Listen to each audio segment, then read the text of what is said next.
This is CHSR 97.9 FM here in Fredericton, New Brunswick, Canada, and you're listening to Python's Paradise, your film and music show. And this is your host, Greg Gilbert, aka the Python Hyena.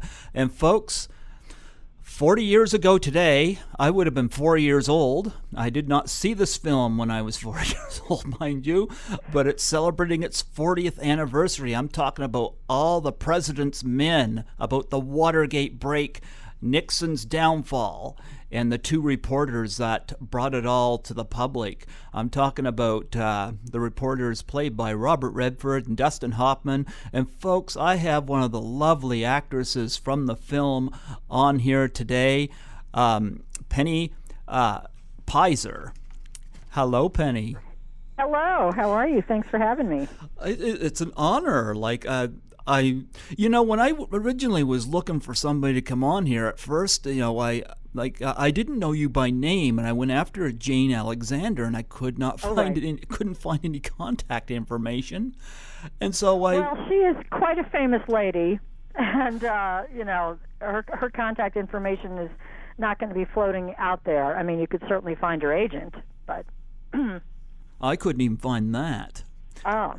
But I went down through Google where you, underneath the film, it has a list of pictures of people that's in the film. So I kind of rooted through that, and I was like, I was able to find a few people, and then I made the contact with you, and I was like, nice, I remember you from the movie, Yes, well, my scene with Dustin, that was my very first movie. And I like to call it the sex scene in All the President's Men because it's kind of flirty, and it's the only scene that's really kind of like that in the film. Well, you were a lovely lady in it. You can't blame Dustin. Thrill for me. Well, it was a thrill for me at the time. I was just at the beginning of my career. The film came out in 1976, and I shot that in 1975, and it happened to be on the day I shot was the anniversary of the Watergate break-in, so that was kind of a cool thing. And Carl Bernstein was actually on the set, and Dustin was, perpetually, working on his character, and so when he would take a walk with Mr. Bernstein, he was still, working on his walk, observing the way he smoked and spoke and everything, and it was kind of fun to watch that. My audition for that, it was a very unusual circumstance, and it was something that would really never happen today, the way they cast films. I was living in New York. I had just started my first off-Broadway show, and my agent called me up and said, how would you like to fly down to Washington to audition for a new movie? And I was like, oh, I can't. I don't have an understudy. I just started this show. No, I'm not going to be able to do it. And I hung up. And I could just, in hindsight, my agent must have just been rolling her eyes because I was so green and naive. And she called me back and she says, now, Penny, this is a very big film that Robert Redford is producing, and they're going to pay for your plane ticket to fly down there, and you've got to go. So I did, and I knew nothing about the film. I knew all about Watergate because my dad used to be a U.S. congressman, and I was an informed citizen, but I just didn't know anything about Wilbur and Bernstein, et cetera. And when I went down there and discovered that I was going to be actually reading for this part with Dustin Hoffman, I thought I was going to fall apart because he was the only actor I had ever cut out pictures of. Wow. So, anyway, so I had an audition, and there was a lot of improvising involved because my scene was very cut and dried on paper and very short. Anyway, it went very well, and I almost lost the job on my way back to the airport after my audition. I got introduced to Bob Redford. I shook his hand. He goes, oh, what a firm handshake. And the director said, well, her dad's a congressman. And I said, very nice to meet you, and walked away. And I heard later that he turned to the casting director and said, oh, I don't like her. And she said, why? What's the problem? She just read with Dustin and Alan Pakula. They loved her. And he goes, well, she's not an actress. She's a congressman's daughter. So he was so worried about protecting the integrity of his film, and he didn't want anyone to be in the movie who wasn't an actor and who had some weird political connection. You know what I mean? Yeah. And but anyway, they talked him into it. They said, no, she really is an actress. She's in an off-Broadway show. She's starring in the Hotel Baltimore in New York. And anyway, so I made it into the movie, and it was a huge thrill. You say you used to cut out pictures of Dustin Hoffman. Now, did you cut out? Yeah. Did you cut out? I saw him like most of us. I became a fan of his after The Graduate. Did you cut out pictures of him as Ratso Rizzo from the Midnight Cowboy? Well, I've cut out pictures of him from magazines. I cut out pictures of him from The Graduate. I don't think I have any Ratso Rizzo pictures, but I actually... He wasn't very sexy in that film. No, but I was just enamored of all things Dustin Hoffman. I am a big fan of Dustin's as well. And 1976 was a big year for him because he did Marathon Man that year as well. Yeah, that's when I don't know if it came out in 76. He shot it in 76. Oh, it came out in 76, yeah. Oh, did it at the end of 76? Because All the President's Men came out in, like, June-ish 76. Yeah, it came out about October or November or somewhere handy to that. Ah, okay. Because I was looking it up recently on Wikipedia, and that was when it said it came out. Yeah, so a big year for him. But yeah, you had that scene, and of course Dustin being flirtatious with you, and well, the way that came about, because and this is where a good director comes in. My scene on paper was very, very dry. It was literally, did you know Howard Hunt? Yes, I knew Howard Hunt. What was he like? He was a nice man. It was that kind of dialogue, very, not a lot of curly cues on it, not very straight and very dry. So Alan Pakula asked us to improvise, and he would whisper in each of our ears, and we wouldn't know what he said to the other one about what we were going to say. So that's how it turned into kind of a flirtatious scene, and that's what really made the scene come alive. So I was just very grateful for that, because that's really what made the scene pop. Yeah, Alan Pakula, unfortunately, no longer with us. That's right. Yeah, he had done Clute prior to this. I think all the and Parallax View and lots of stuff.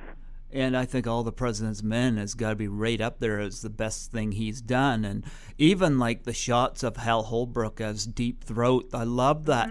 Mm-hmm. You just see part of his face, and I loved. Here's something I loved about the film is it wasn't a straight drama. The paranoia element of it is just phenomenal. Like when Robert Redford, at one point there's a loud noise and he looks and Deep Throat is not there and he's walking away from the garage and the music, and hear the music and the loud footprints, and he stops and all of a sudden he kind of looks back and you could swear that there's somebody watching him, when he slowly walks away. I love that element of the film. Well, it makes it beautifully made. It's a beautifully named film, and David Shire did that wonderful score, and I think he may have done the score for Clute as well. Anyway, he's a fabulous composer, and he's married to actress Didi Khan. I'm assuming you know who she is. Oh, yeah, Frenchie.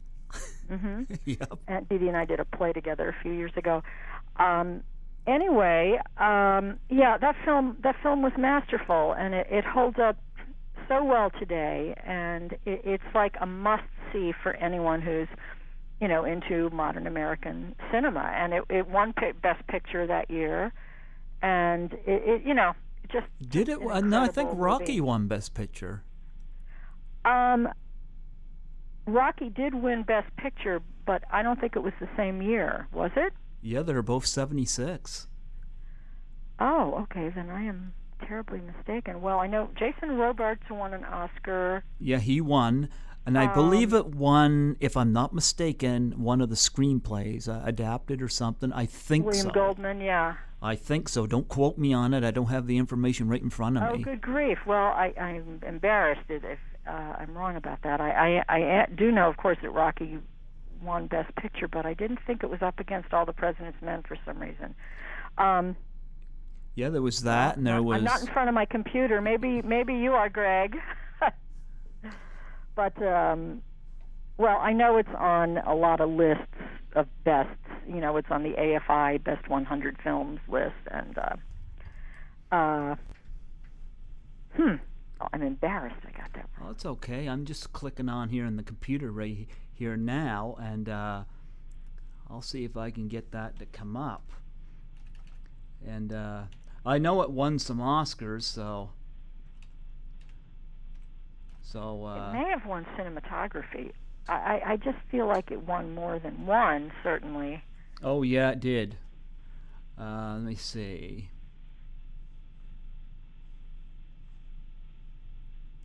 I'll get it to come up here. While we check our computers.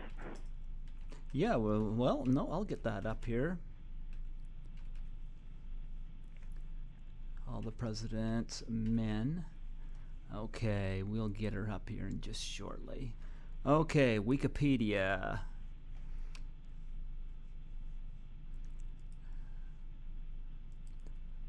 Okay, let me see. We got... Does Wikipedia take you to the book first? Okay, Academy Awards. It won Best Art Direction for George Jenkins and George Gaines. Mm-hmm. And it won Best Adapted Screenplay. Mm-hmm. And it won Best Sound. And it won Best Supporting Actor for Jason Robards. And it was nominated for Best Director, Alan J. Pakula, and Best Editing, Best Picture, and Best Supporting Actress for Jane Alexander. And that's it. Okay. Yeah. Well, I am never going to make that mistake again, Gilbert. I'm glad we're having this conversation. Well, you know what? As great as Rocky is, I would probably have voted for All the President's Men myself. So. Yeah, two very different pictures. Obviously. Yeah, I believe Network was up that year as well for Best Picture. Really? That was the Network year? Yeah, Network was out that year. Faye Dunaway won the Oscar, I know. Yeah. She was up, and then Carrie came out that year as well. And Carrie was that year. I'm clearly going to have to spend some time on IMDb. Well, like I said, I review movies, so I'm pretty good at knowing when the stuff comes out. But yeah. But I love All the President's Men, and quite frankly, as good as Rocky is, if I was voting, I probably would have voted for All the President's Men. I've got that movie home on Blu-ray. I love the movie, and yeah. Great. Well, one of the things that I think is especially wonderful today, when people look at it, is that fabulous the way it begins with the slam of the typewriter key. Now, that's a sound we don't hear these days because we have keyboards. And when you walk into a newspaper office, people worry about those fast becoming dinosaurs. I hope that never happens. But, when you walk into, an office where all the reporters are sitting, you do not hear that clickety-clack of typewriters anymore for obvious reasons. They're all on computers and keyboards.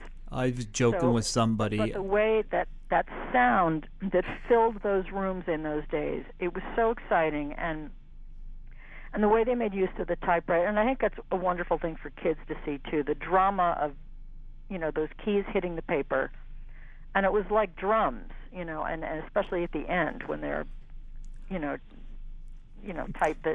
doing the collage of the last downfall of Nixon.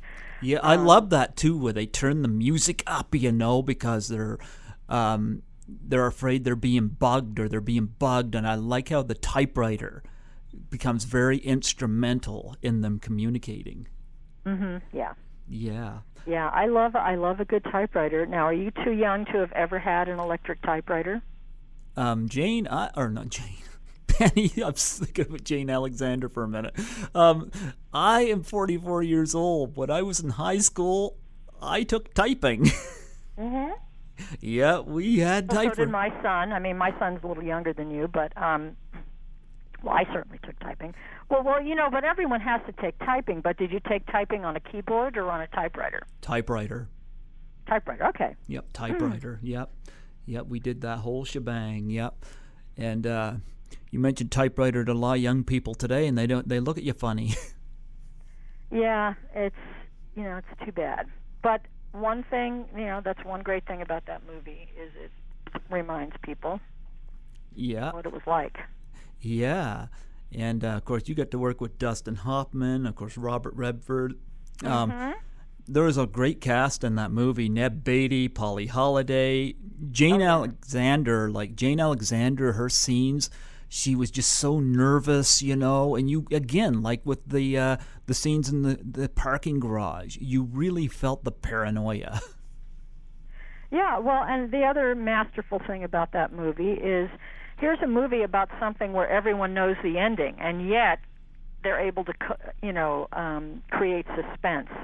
Yeah. And that's quite a thing, because it was about an event that everyone knew about, everyone knew the outcome, and yet, so that's quite a thing to do a movie like that. And I know you just had the scene with Hoffman, but did you get to work any or meet any of the other actors like you had? No, just Bob, because if you'll remember, and I know you do, the movie is a whole bunch of little pieces of a puzzle. Yeah. So most actors, unless they happen to be intersecting on the schedule, didn't work with each other, so didn't see each other, Plus, I worked in Washington, D.C. on the roof of the Kennedy Center, and of course everything, all the sets, the newsroom and everything was in Warner Brothers out in Burbank, California. So, like Lindsay Krause, who was only in the newsroom, I of course didn't. I know Lindsay, but I didn't meet her then, and I didn't work with anyone else. Bob was on the set, so I met him. Lindsay Krause has got an anniversary next year as well, Slapshot. Oh. Yep. Slapshot. With Paul Newman? I know the movie. I wasn't sure what you said about connecting. What was your connection? 1977. Next year okay. It'll be 40 years old. Oh, okay. I didn't know what made you think of it. Yeah. But, I mean, you did work with Jack Warden, of course, in Crazy Like a Fox. And yes, I had the pleasure of working with Jack for a couple of years. That was lovely. Are you crazy like a fox? Sometimes, yes. We know Jack was. Yes. Yes. Well, that was a lot of fun. Boy, that seems like a long time ago, even though it was a lot more reason than All the President's Men. But, I'm still in touch with people from that show, John Rubinstein and the producers. And Martin, that was a lovely thing to work on. And Martin Balsam was in that too. He was a detective in Psycho. Martin Balsam wasn't in Crazy Like a Fox. No, but he was in All the President's Men. Oh, I'm sorry, you switched. Yeah. Okay. Well, I mentioned all Crazy Like a Fox because I know you worked with Jack Warden, who was in. Jack, who was in All the President's Men, right? Yeah. I mean, when we met, I said, "Hey, we were in a movie together," but not together. Yeah. And, of course, Jason Robards, a great, powerful, dominating presence in the movie as well. Mm-hmm. Yeah. And went right up till the end, right to Magnolia. I think he was nominated for Magnolia, and I think that was his last role. And he had a great, powerful presence to him. Yes, he did. He was a great actor. Yeah. So 40 years ago, All the President's Men. I know, it's a little scary. I would have been 4. Yeah, well, keep that to yourself, Greg. You're not going to get any sympathy from me. Well, you're 39. I know that. Yeah, that's very funny. That's cute. I'm flirting with you like Dustin Hoffman, only I'm doing it better. I'm doing it better than he is. Well, no, but at least he was a little more realistic than you are. Yeah. When before I get to your other films, I want to bring something up that's really, really funny. That involves you, but at first it did not. Mm-hmm. You remember a couple of years ago when the Ice Bucket Challenge took off? Yes. Okay. I did not participate, by the way. I sent money. I found that to be a little ridiculous. But anyway, go on. Well, another challenge came up after Robin Williams had passed for suicide and depression called Doubtfire Face. And it involved taking a pie in the face for suicide and depression. Ah. And I did one of those videos, and I sent it out to people I interviewed. And I've had 3 actresses accept the challenge, and it was really, really cool.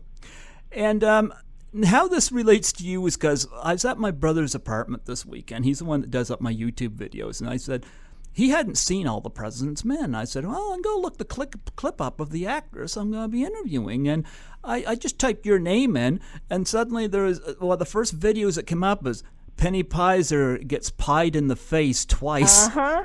Yep. I looked at my brother and I laughed. I was like, what? Oh, yeah. That was quite something.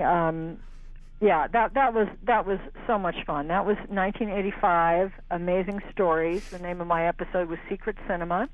I believe it's available on disc somewhere. That was just a ton of fun. That was just so much fun. I got to work with Griffin Dunn on that. I actually know Griffin very well, and that was the second time we'd worked together. The late Paul Bartel was in it and directed it. Yes. It was just so weird and wacky. And I got to throw pies at the end.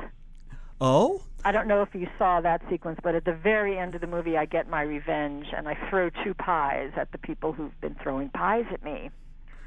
So, well, yeah, I know the episode sometime. I saw the scene. You open the refrigerator, and everything dumps out on the floor, and then all of a sudden, a pie hits you in the face. Griffin Dunn is totally unsupportive. Yeah.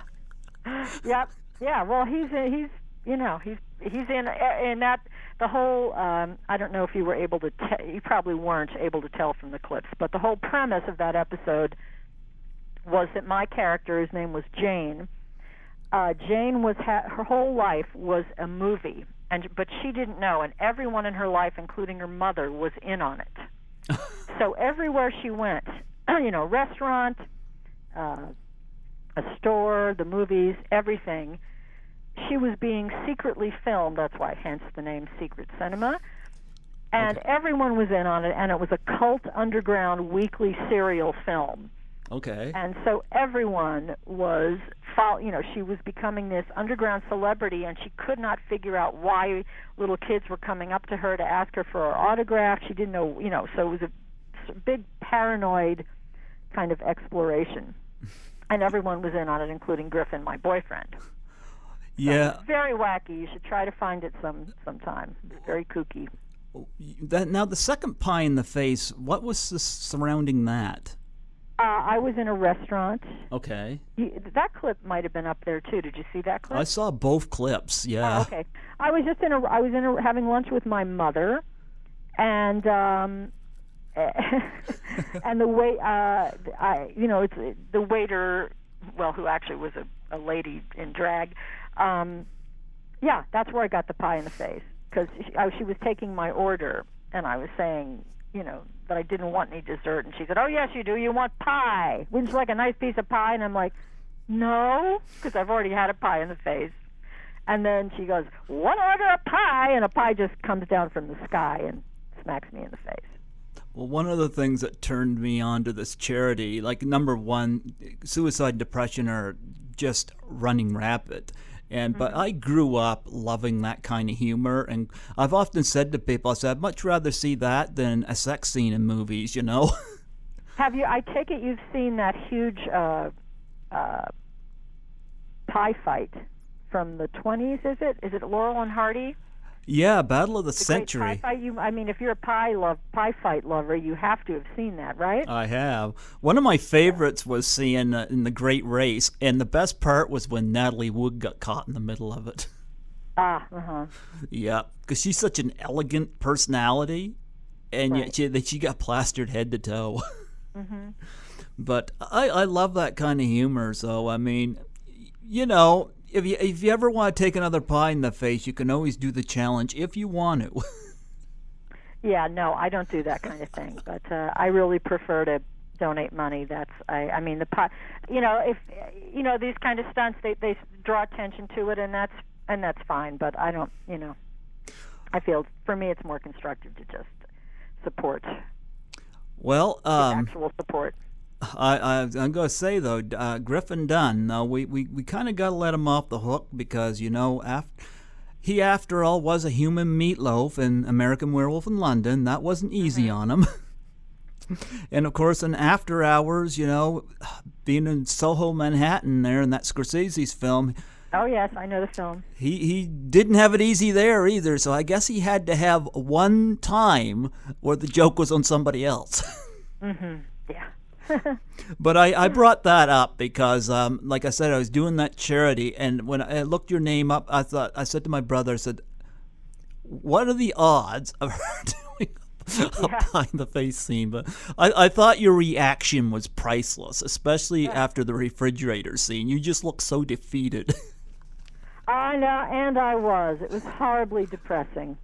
Who threw the pie at you in the fridge? Huh? Who threw the pie at you in the fridge? Well, it was an effects person. Oh, okay. A prop person. Okay. I mean, they were hiding, because obviously there was no back wall to the fridge. And when I opened the fridge, the props, I guess it's props, they had to shove all that stuff out of the fridge. They were off camera, of course. And then there was somebody, was crouched down in the perimeter of the fridge and had to throw the pie at me.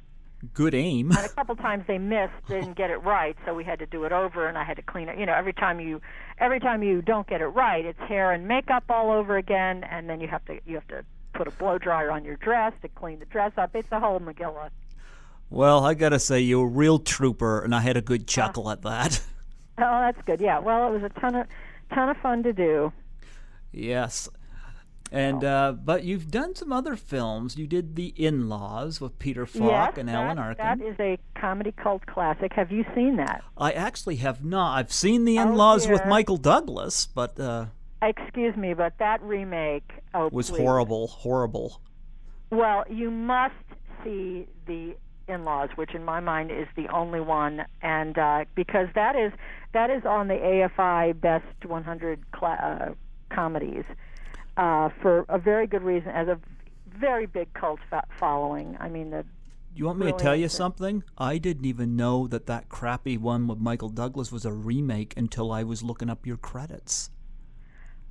Wow. Well, so you're a film aficionado up to a point. There's because this movie came out in 1979. Arthur Hiller directed it. Yep, that's right. Yeah. And we shot it in late 78, came out in 79.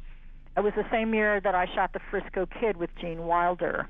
We just lost Gene Wilder. Yeah, I did. Yes, I did. Had Gene Wilder and Harrison Ford. That's right. Gene Wilder is no longer with us either. I know. Very sad. We just celebrated the 45th anniversary of Willy Wonka and the Chocolate Factory. I had the pleasure of having Julie Dawn Cole on here. Yeah, played Veruca Salt, and we talked about Gene Wilder. And Wilder was, to me, an underrated actor, and I agree with Mel Brooks. He should have been nominated for an Oscar for Young Frankenstein. Mm-hmm. He was that good. But Gene Wilder and Harrison Ford in the same movie. I know, it was really it was pretty funny. The movie, I don't know if you know this, but the movie directed by Robert Aldrich, also a strange choice to direct that movie. Director of The Dirty Dozen, who's no longer with us. Always, also, when that movie came out, it did not do well, and one of the reasons was the movie sort of. Have you seen The Frisco Kid? Fortunately, I have not. Okay. Well, someday you'll see it, hopefully. It's a strange movie in that and this is, I think, why it did not do well at the box office. It couldn't decide whether it wanted to be a comedy or a Western. And there was a ton of very funny stuff in it, but then all of a sudden something kind of violent would happen. So it was kind of jarring. So it kind of would, ripcord you back and forth. However, after its initial run, it became a cult favorite in like every B'nai B'rith, every synagogue across the country. And I discovered this, I don't know, about 12 years ago. My husband and I were going to a Hanukkah lighting ceremony that he was asked to do. And when I came in, to this place with quite a few people, I was like, people were like, Rosalie Bender, that was my character's name, and I discovered that it was just had become a cult classic in the Jewish community because Gene Wilder plays a rabbi in it. Okay. You know, a Western about a rabbi, pretty unusual. And it's just a beloved film in that community. And it's just hysterical. So it had a whole second life, you know, in the Jewish community, which I'm very, very pleased about. It just is so much fun. My situation home is that I don't have television. I have a television set, but I have it hooked up, and I just watch my Blu-rays, and I've got about 250 Blu-rays, including all the President's Men. So I don't have Netflix, and there's no place to rent movies anymore. So unless why don't you have Netflix? Someone in your business who does so much with movies and stuff. Well, I have number one. I don't know anything about that. I usually do all that stuff through my brother, who would know more about that. But I think he said you have internet, right? I do have internet. That's where I watch most of my movies if they're online. But well, you can also. Well, I mean, I'm sure you know this. If you get an Apple. Oh, did I lose you? Nope. Oh, I'm getting a lot of static. Yeah. Can you hear it? Yeah, I can hear it. Okay. I don't know what the heck that was. But anyway, if you get an Apple TV or an Amazon Fire, I mean, gosh, get that, and then you can have so much more access to stuff. And I would think in your business that would just be a must. Yeah, I used to be one of these people that used to, whenever we had the video stores, I used to rent a lot. And then we lost our last video store just a couple of years ago. And yeah, wow, if it's only a couple of years ago. Of course, I don't know what's going on there in Brunswick, but... yeah, but definitely, like the in-laws and Frisco Kid, in-laws, until I looked you up, did not know that pitiful Michael Douglas film was a remake of that. And I'll take your word for it. With Peter Falk and Alan Arkin, it's probably a lot better. And Frisco Kid, I have heard of that. Yeah. Yep. Well, you must see the in-laws. You just must. And you got to get streaming on your TV set. When you said that you didn't have your TV hooked up, at first I thought you were just going to say, because so many people down here in the States are, you know, separating from their cable companies and watching television, you know, exclusively streaming. You probably have people doing that in Canada? I don't know much about it, seriously. Oh, interesting. Yep. Okay. I just stick your life will change, Greg. Your life will change. Yeah. I know there's a lot of Apple TV. Yeah, I don't even know what kind of TV I have. I have a big screen. Well, no, TV. I don't mean the physical TV. Apple TV. See, my dear, there's not. I think you're 41. You said 44. 44. Wow. I'm just in the pop the disc in, press play, watch. Oh my gosh, you are like someone out of my generation, honey. well, my father still has an 8-track machine, so there you go. Wow. Yep. Wow. And he doesn't get any of this new technology, so there you go. Yeah. Well, my mother doesn't either, but she's in her 80s. But anyway. But yeah, Frisco Kid, and then you did a film with Dudley Moore, Unfaithfully Yours. Yeah, and Albert Brooks. Yeah, for 5 seconds. Yeah. Yeah. I forget about that one, actually. Well, I think the whole idea of Dudley Moore, I thought, was one of the funniest comedians ever, you know, and he was good playing a drunk guy, as we know from Arthur. Right. But yeah, you only had a small part in that. That's right. Yeah. What was your experience like with that film? Well, brief. I mean, I worked less than a day. I loved meeting Dudley Moore, who I'd been a fan of for a long time, since way before movies. I mean, I was a fan of his from Broadway. When he used to work with Peter Cook, he had a wonderful show on Broadway in the 70s called Good Evening, and that was my first live exposure to him. Anyway, it was thrilling to meet him. He was quite charming. I love Albert Brooks. I just actually saw Albert. My husband knows him, too. I actually just saw him at Gary Marshall's funeral. Gary Marshall, the great director, producer. Anyway, he had a huge memorial service, and Albert was there. But anyway, it was great. I mean, it was a very brief experience, very pleasant. That was 3/4 of a day out of my life 30-something years ago. So, Albert Brooks. Nothing remarkable happened, but it was very pleasant. Well, Albert Brooks was in a movie that came out the same year as All the President's Men as well. It's celebrating 40 years. A little movie called Taxi Driver. Oh, that's right. Yeah. Yeah, and he was in that with Sybil Shepherd. Yeah. What's that? Yes, I said the same thing you did. I said Sybil Shepherd. Yeah, he had all the scenes with her. But, Unfaithfully Yours, and then, of course, you did a film with Charles Bronson, Messenger of Death. Oh, yeah. Yeah. Not much to say about that. Didn't like that experience? Not a great movie. Huh? Not a good movie? I did not see that one. I had a fine time. It's not a great movie. Have you seen it? I have not seen that one. Although well, that's not, See The In-Laws and the Frisco Kid before you see that. Messenger of Death is, I didn't. I had a great time. I was glad to work on it. I enjoyed meeting Charles Bronson and Larry Luckenbill, but, it was not. Charles Bronson spent most of his career solving other people's problems. Yeah, I guess so. And of course, the director, J. Lee Thompson, of course, made Happy Birthday to Me. I believe that was the one he made. I'm not sure. He's no longer with us. Yeah, I know. I interviewed an actress that worked in one of his films. I think it was Happy Birthday to Me that was the film. I don't know that movie. Yeah, it's a slasher film from Canada. That's why I don't know it.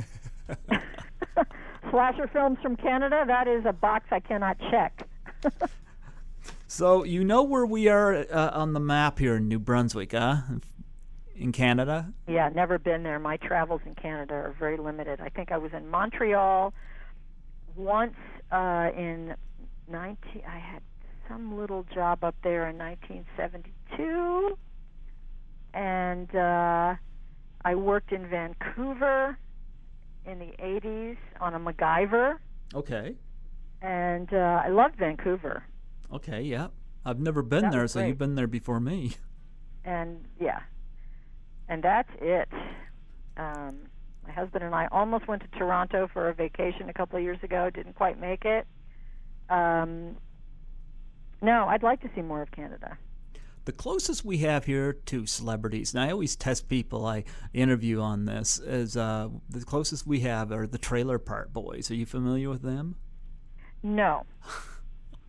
You really aren't familiar with our neck of the woods. I believe their show is based in and around the Halifax, Nova Scotia area. But where does it play on television?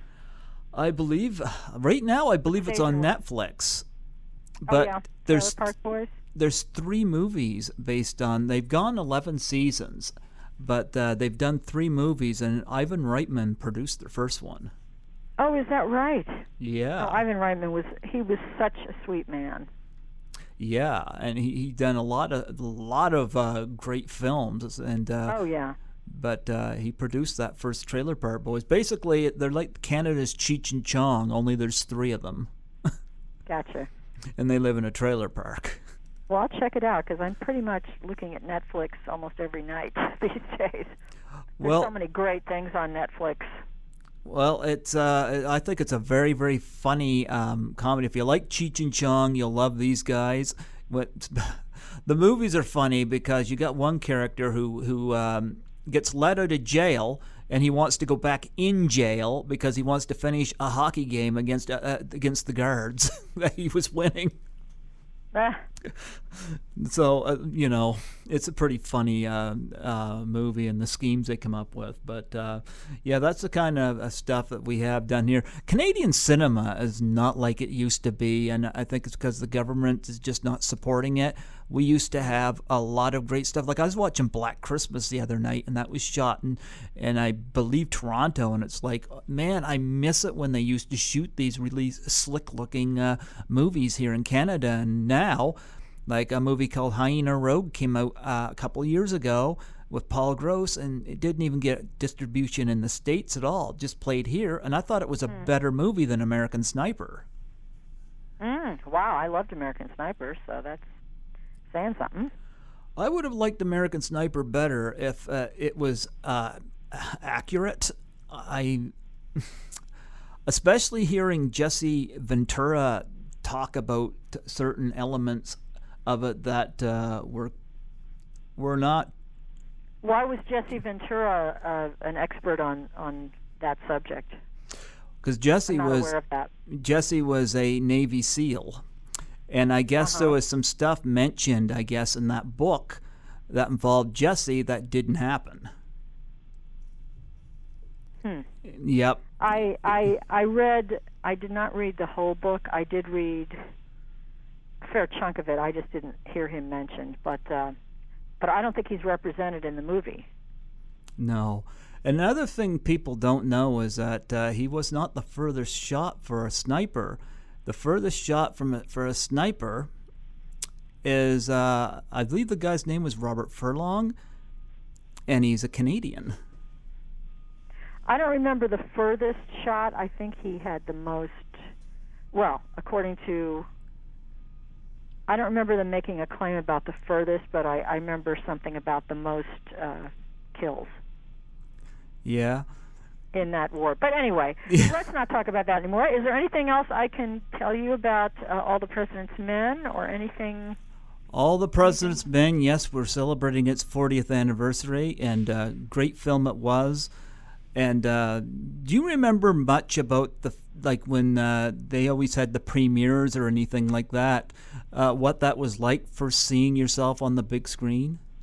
Well, I did go to. Having such a small part, I did go to the premiere in New York. I don't remember what the theater was. It was very exciting and very nerve-wracking. I mean, my scene was very short but very memorable, which was great for me. I mean, that kind of started my career in television and films.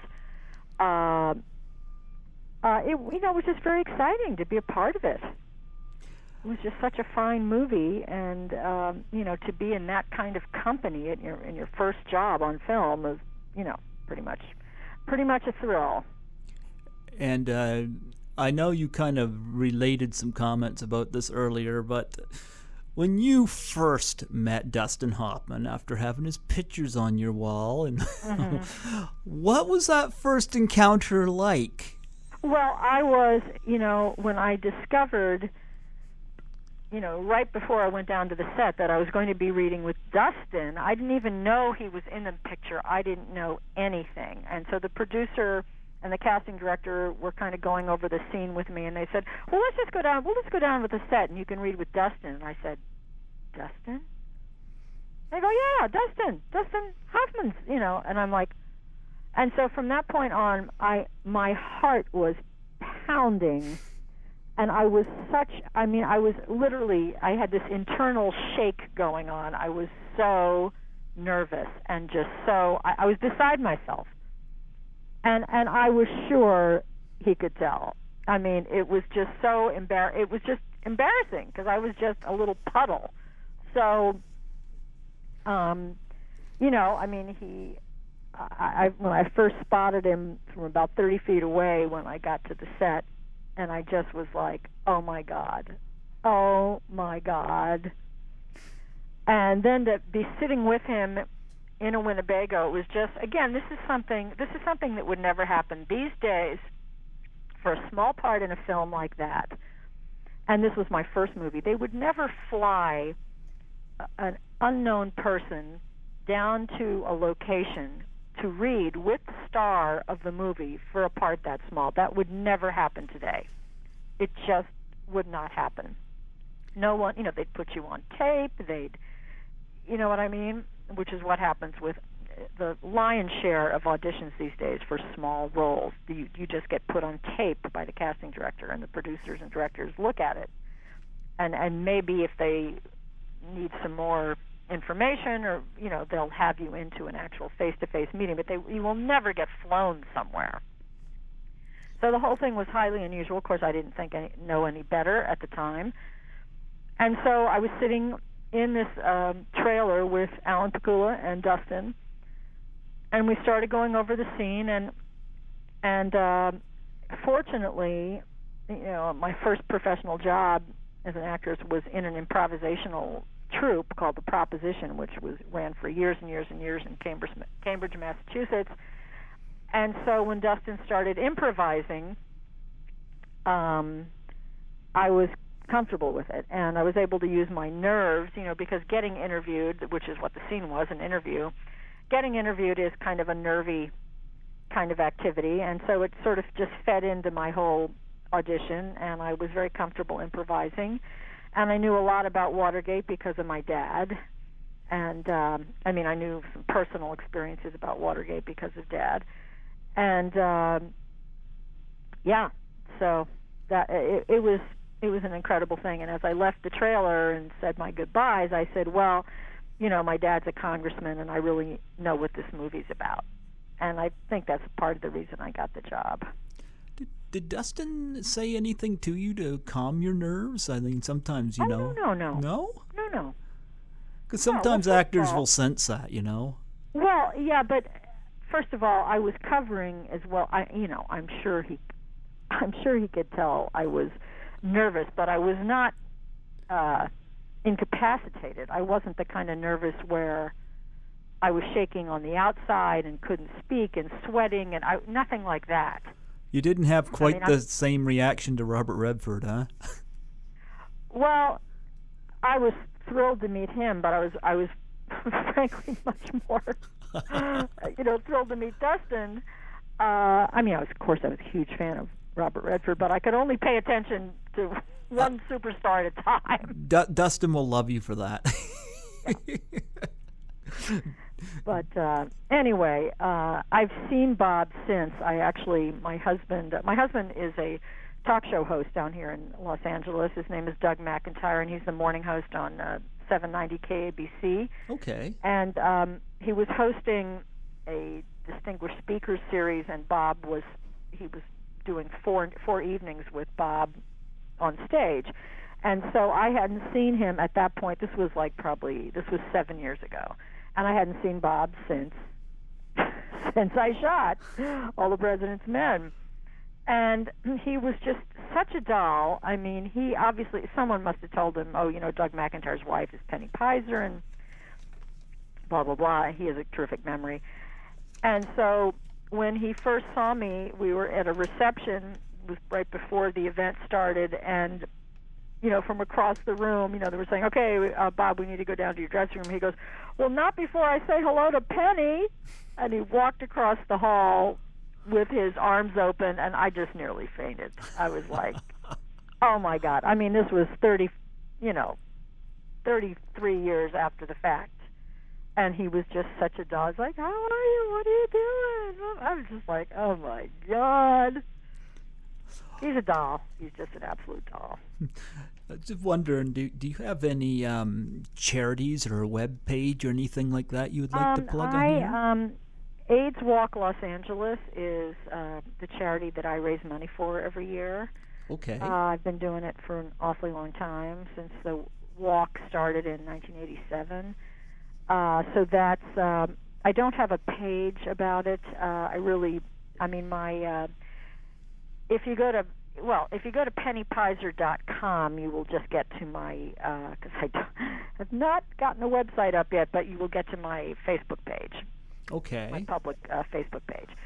And, the other couple things I want to mention, I'm a documentary filmmaker as well. My husband and I made a documentary that came out in 2008 called Trying to Get Good, The Jazz Odyssey of Jack Sheldon, tryingtogetgood.com. We won a whole bunch of awards on the festival circuit in 2008. I'm very proud of the movie. Okay. It's for sale on Amazon, and we've been selling steadily since 2008. We had our debut at the Crest Theater in Westwood, Los Angeles, and the whole thing was great. We had Clint Eastwood was in it, Billy Crystal, Merv Griffin. We had a terrific cast. I urge you to check it out if you're a jazz fan. And my new documentary, which was finished in late 2015, is called Still Point. Okay. And it's the polar opposite of Trying to Get Good. It's it chronicles 2 years in the life of a Zen meditation center. So it's entirely different, but I think it's a very, very good movie if you're interested in alternative lifestyles. And it was a fly-on-the-wall movie. I shot it myself. I shot over a period of 2 years. And you can see that at stillpoint.vhx.tv, or you can go to Amazon.com and buy a DVD. Tell me, what's the experience like going from acting to actually shooting a movie? Well, it's wonderful. Entirely different things. I mean, because I've made movies, and been around movies for so long, it's not like venturing into a foreign land. And documentaries, of course, are a whole different animal. I love the experience. I mean, you don't, with a documentary, if you do a regular movie, you have a script. So even though you may not know exactly how the movie's going to come out, you know where you're going. You know what the story is. Whereas with a documentary, you may know what you think the story is. You know what your subject is. But you shoot and you shoot and you shoot, and at the end, it's like the sculptor finding a sculpture in a big block of marble. You don't exactly know what it's going to look like till you chip away at it. So, Trying to Get Good, we had 92 hours of footage, which we whittled down to, an 89-minute movie. And, Still Point, I had 60-something hours and cut it down to a 77-minute movie. So you find the story. You have a huge amount of footage. It's very painstaking, but wonderful. It's wonderful work. What made you decide to go with documentaries? Well, it's not that I've gone with documentaries, Greg. It's just, when documentary, anyone who does a documentary, it's a passion project. You don't make documentaries to make money. The only person who really does is Michael Moore, maybe Alex Gibney. I mean, it's,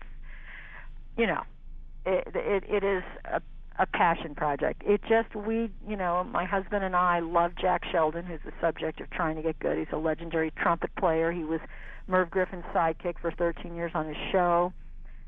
He's played for everybody, which is why we were able to get people like Clint Eastwood and Billy Crystal in our movie.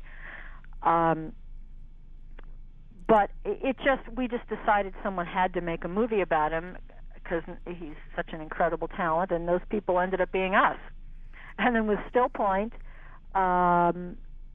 it's just kind of when something grabs you. I mean, it's not that I haven't changed careers, so to speak. I'm still an actress. I'm also a writer. But it's just you get drawn to a subject, and making a documentary was the way to explore it. Yeah, and Clint Eastwood's still working too. In the mid-'80s, it's amazing he's still working. Yep, he's a machine. What have you written? You mentioned you're a writer. I'm a writer. I have a book of sonnets that I'm looking for a publisher for, so it's not out there in the marketplace yet. But I'll let you know when it is. It's finding a publisher is like finding a distributor. It's a challenge, but I'll find one. Well. And anyway, yeah, like that.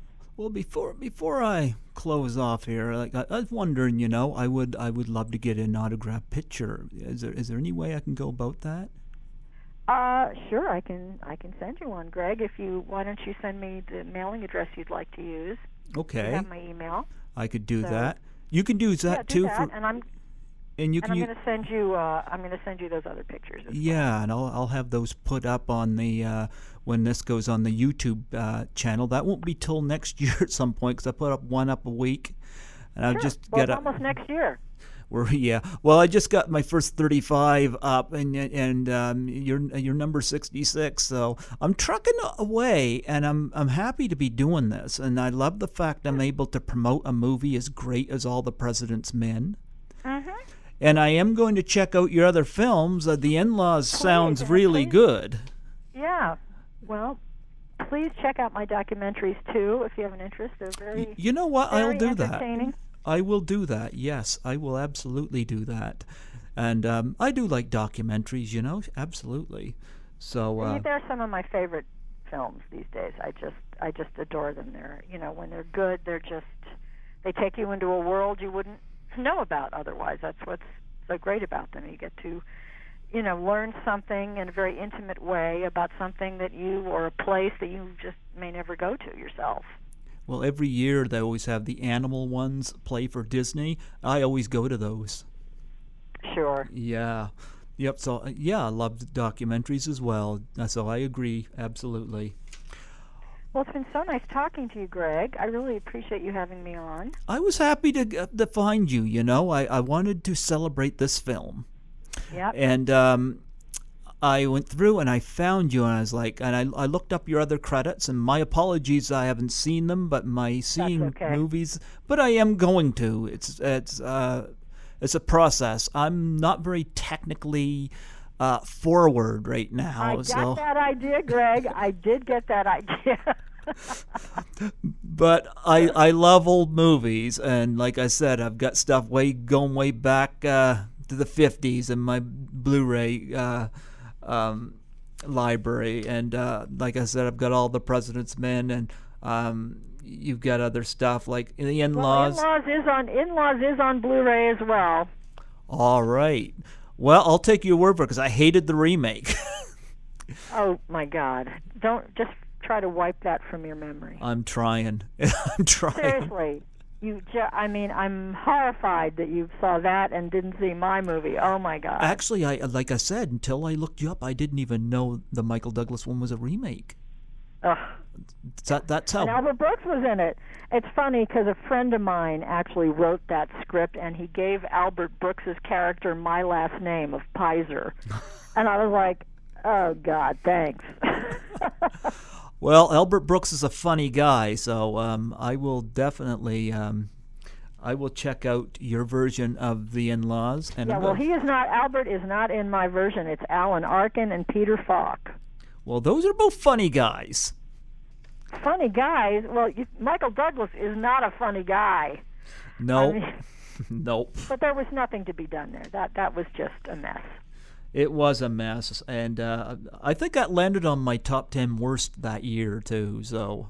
Oh well, first of all, the In-Laws, my In-Laws, as I like to call it, the In-Laws has so many devoted fans. It's a movie that keeps being shared, and to this day, Alan Arkin gets people who see him on the street quoting lines from the movie. It's just one of those movies, and anyway, it's incredible. But I'm going to check that out. I promise you, I'm going to check that out. Okay. Now, before you go, would you please do a plug for my show? Sure. Just what do you want me to say? Just state your name and say you're listening to Greg Gilbert on Python's Paradise. And just put, say, New Brunswick, Canada. Okay, I'll see if I can get this right. You have to say New Brunswick, Canada, because there's a New Brunswick, I guess, somewhere in the States as well. So I have to make sure there's a New Brunswick, Maine, Canada. Yeah, up in Maine, I think. Yeah. Okay. This is Penny Peyser, and I'm on Greg Gilbert's show, Python Paradise, out of New Brunswick, Canada. And give a listen. And let's not forget, a big shout out, All the President's Men, 40th anniversary. Great film. Check it out. All right, you do that. Thanks, Greg. God bless you, Penny. Thank you so much for coming on. Happy New Year. Happy New Year to you, too. God bless you. God bless you. All righty.